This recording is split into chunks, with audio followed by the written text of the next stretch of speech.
അങ്ങ് കണ്ടില്ലയോ നബിയെ, അന്നല്ലാഹ തീർച്ചയായും അല്ലാഹു യുസ്ജി സഹാബൻ മേഘങ്ങളെ മെല്ലെ മെല്ലെ അല്ലാഹു തആല തള്ളിക്കൊണ്ടുപോകുന്നു. സുമ്മ യുഅല്ലിഫു ബൈനഹ പിന്നീട് അവയെ അല്ലാഹു തആല കൂട്ടിച്ചേർക്കുന്നു. സുമ്മ യജഅലുഹു റുകാമ എന്നിട്ട് അല്ലാഹു അവകളെ ഒന്നിനുമേൽ മറ്റൊന്നായ അട്ടിയട്ടിയായ മേഘങ്ങളാക്കി അല്ലാഹു അതിനെ മാറ്റുന്നു. അങ്ങനെ അട്ടിയായ മേഘങ്ങളായി കാണുമ്പോൾ ഫതറൽ വദ്ഖ അങ്ങേക്ക് കാണാൻ കഴിയും. അൽ വദ്ഖ്, വദ്ഖ് എന്ന് പറഞ്ഞാൽ അൽ മത്തർ, മഴ കാണാൻ കഴിയും. യഖ്റുജു മിൻ ഖിലാലി അതിന്റെ ഇടയിലൂടെ മഴ വർഷിക്കുന്നത് നിങ്ങൾക്ക് കാണാൻ കഴിയും. അല്ലാഹു തആല മേഘങ്ങളെ മെല്ലെ മെല്ലെ, യുസ്ജി എന്ന് പറഞ്ഞാൽ മെല്ലെ, വളരെ സാവധാനത്തിൽ തള്ളിക്കൊണ്ടുപോരുന്നതിനാണ് അസ്ജ യുസ്ജി എന്നൊക്കെ പറയാം. യുസ്ജി അല്ലാഹുവാണ് സഹാബൻ മേഘങ്ങളെ മെല്ലെ തള്ളിക്കൊണ്ടുവരുന്നത്.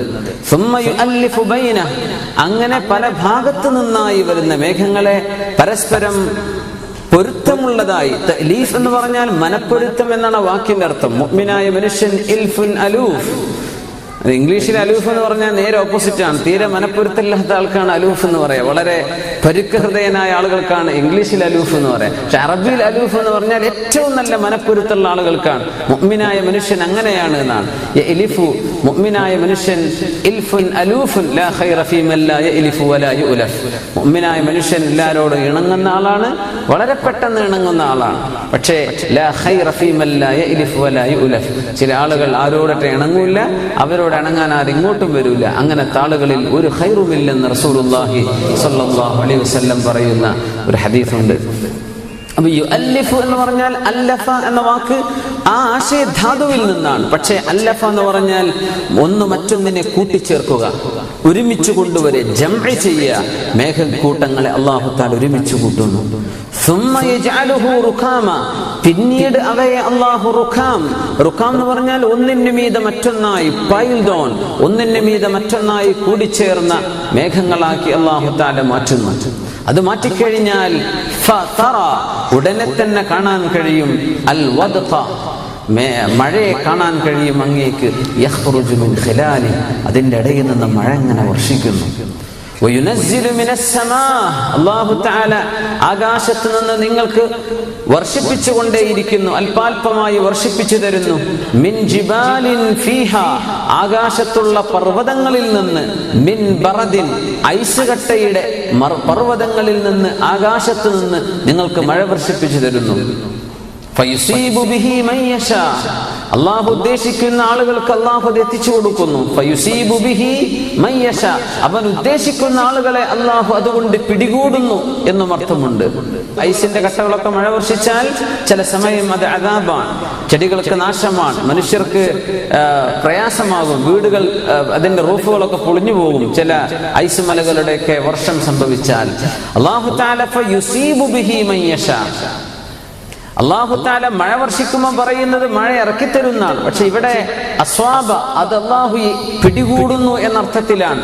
ഐസ് മലകളിൽ നിന്ന് അല്ലാഹു തആല ആകാശത്ത് നിന്ന് മഴ വർഷിപ്പിക്കുമ്പോൾ അവൻ ഉദ്ദേശിക്കുന്നവരെ ഇതുകൊണ്ട് അല്ലാഹു പിടികൂടുന്നു.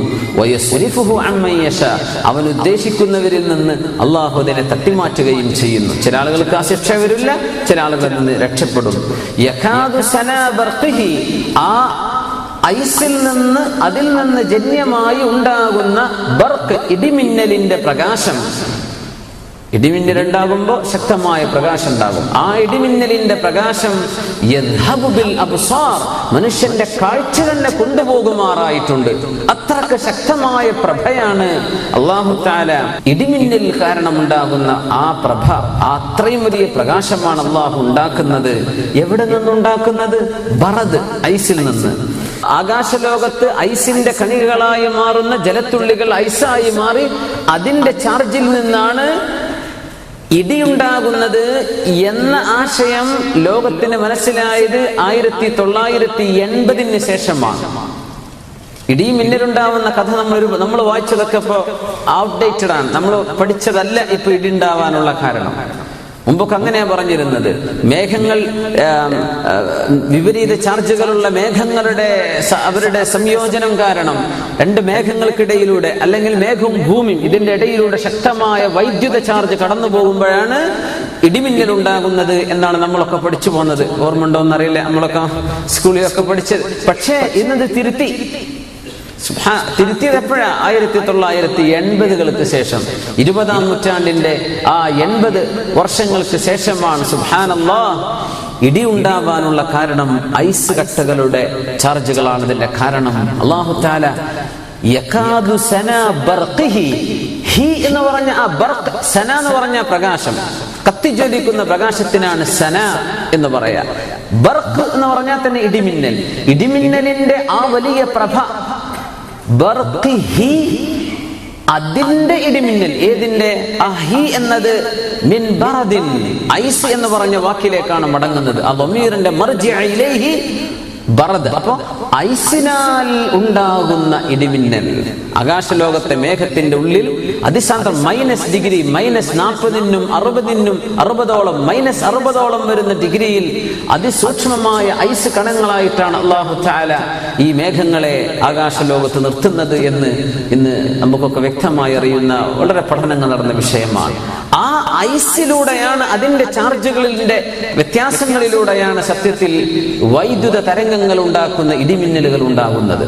അള്ളാഹുവിന്റെ പരിശുദ്ധ മഹാനായ ഷെയ്ഖ് സഗലൂൽ അൻ-നജ്ജാർ അമദ്ദല്ലാഹു ഫീ ളില്ലി, അവരെ പോലെയുള്ള മഹാന്മാരായ പണ്ഡിതന്മാർ ഈ ആയത്ത് വിശുദ്ധ ഖുർആനിന്റെ വലിയൊരു അത്ഭുതങ്ങളിൽ അത്ഭുതമാണെന്ന് പറഞ്ഞിട്ടുണ്ട്. കാരണം ഐസിന്റെ ചാർജുകളാണ്, ഐസ് ഏറ്റവും മുകളിലേക്ക് പോയി മേഘത്തിന്റെ മധ്യഭാഗത്ത് വന്ന് പതിക്കുന്ന പതനങ്ങളിലൂടെയാണ് ഈ ചാർജ് രൂപപ്പെടുന്നതെന്നും അതിലൂടെയാണ് സത്യത്തിൽ ഇടിമിന്നൽ ഉണ്ടാകുന്നത് എന്നും കണ്ടെത്തപ്പെട്ടത് ഈ അടുത്ത സമയത്താണ്. സുബ്ഹാനല്ലാഹ്, അത്രയും അത്ഭുതകരമായ വിവരങ്ങൾ, അതിസൂക്ഷ്മമായ വിവരം 21-ാം നൂറ്റാണ്ടുകാർക്ക്, 20-ാം നൂറ്റാണ്ടിന്റെ അവസാനക്കാർക്ക് ബോധ്യപ്പെടുന്ന രീതിയിൽ അള്ളാഹുവിന്റെ പരിശുദ്ധ വചനം നമുക്ക് പഠിപ്പിച്ചിരിക്കുകയാണ്. ഇത് അള്ളാഹുവിന്റെ അത്ഭുതമാണ്. ആ വലിയൊരു നിഅമത്തിനെ സംബന്ധിച്ചാണ് അള്ളാഹു പഠിപ്പിച്ചു തരുന്നത്. നോക്കണം, മഴയെക്കുറിച്ചുള്ള ചർച്ച, വെള്ളത്തെക്കുറിച്ചുള്ള ചർച്ച വിശുദ്ധ ഖുർആനിൽ ഒരുപാട് കാണാൻ കഴിയും. മക്കയാണെങ്കിലോ മദീനയാണെങ്കിലോ അറേബ്യയാണെങ്കിലോ വെള്ളമില്ലാത്ത നാടാണ്. വല്ലപ്പോഴും പെയ്യുന്ന മഴയെ അവിടെ ഉണ്ടാവുള്ളൂ. പക്ഷേ ഖുർആൻ എടുത്തു നോക്കിയാൽ മഴയെപ്പറ്റി എത്രയാണ്, മഴയുടെ ഗുണങ്ങളെപ്പറ്റി എത്രയാണ്. മേഘങ്ങളെ സംബന്ധിച്ച് മേഘപടലങ്ങൾ ഒന്നുമേ, മേഘപ്പാളി പോലും കാണപ്പെടാത്ത നിരന്തരമായ മാസങ്ങൾ കഴിഞ്ഞു പോകുന്ന പ്രദേശങ്ങളാണ് ഈ ട്രോപ്പിക് ഓഫ് ക്യാൻസർ കടന്നു പോകുന്ന സൗദി അറേബ്യ പോലെയുള്ള പ്രദേശങ്ങൾ. മഴ പോയിട്ട് മഴക്കാറ് പോലും കാണാനില്ല. പക്ഷേ അവിടെ നിന്നാണ് വിശുദ്ധ ഖുർആൻ മഴയെ സംബന്ധിച്ച് പറയുന്നത്. മഴയുടെ അത്ഭുതങ്ങൾ പറയുന്നത് അങ്ങനെയാണ്. അത് വിശുദ്ധ ഖുർആൻ ഒരു പ്രദേശത്തേക്കുള്ളതല്ല എന്ന് മനസ്സിലാക്കുന്ന ചില സൂചനകളാണത്. ഖുർആൻ എല്ലാ മനുഷ്യർക്കുള്ളതാണ്, എല്ലാ ജിന്നുകൾക്കും എല്ലാവർക്കും ഉള്ളതാണ്. എല്ലാ ജീവനുള്ള വസ്തുക്കളെയും വെള്ളത്തിൽ നിന്ന് നാം സൃഷ്ടിച്ചു എന്ന് അല്ലാഹു തആല പറയുന്നുണ്ട്. വെള്ളത്തിൽ നിന്ന് സൃഷ്ടിച്ചു.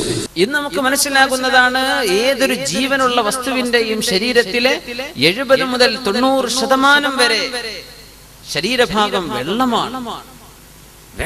നമ്മുടെ ശരീരത്തിൽ വെള്ളമാണ് ഏറ്റവും. അത് ബ്ലഡിന്റെ രൂപത്തിലാകാം, മറ്റു ലായനികളുടെ രൂപത്തിലാകാം, പക്ഷെ വെള്ളമാണ്, ജലാംശമാണ്. എല്ലാ ജീവജാലങ്ങളിലും ബഹുഭൂരിപക്ഷം 90% കാണുന്നത് ജലാംശങ്ങളാണ്. ജീവജാലങ്ങൾ ഉണ്ടായത് വെള്ളത്തിൽ നിന്നാണ് എന്ന് പറയുന്നത് ഒരിറ്റു വെള്ളം പോലും കിട്ടാനില്ലാത്ത നാട്ടിൽ വെച്ചാണ്. വിശുദ്ധ ഖുർആൻ അല്ലാഹുവിന്റെ വചനമാണെന്നതിന്റെ ഏറ്റവും വലിയ ദൃഷ്ടാന്തങ്ങളാണ് അല്ലാഹു പറയുന്നത്. മനുഷ്യനുണ്ടായത്, ജീവജാലങ്ങൾ ഉണ്ടായത് മറ്റെന്തുകൊണ്ടുമാകാം. പക്ഷേ അറേബ്യയിൽ ജീവിക്കുന്ന ഒരു മനുഷ്യനെ സംബന്ധിച്ചിടത്തോളം വെള്ളത്തിൽ നിന്നാണെന്ന് ചിന്തിക്കാൻ കഴിയില്ല. കാരണം അതവർക്ക് ലഭ്യമല്ല.